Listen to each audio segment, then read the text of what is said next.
wanted to make a short video today. Didn't get nothing done with the sawmill, moving a lot of trees. My neighbor gave me some sassafras trees today. So I've got those to cut up now. Some of them are pretty big, but I want to show you what I'm doing. It's pitch black out here. It's got rain coming.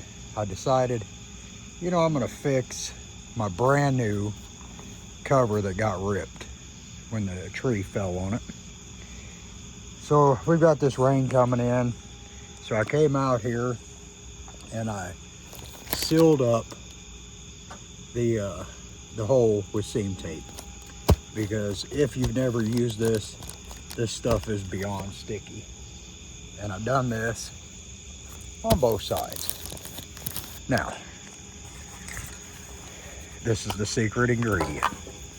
I'm going to paint this sucker black, and then from the road, nobody will ever know my brand new cover got ripped to shreds by a tree.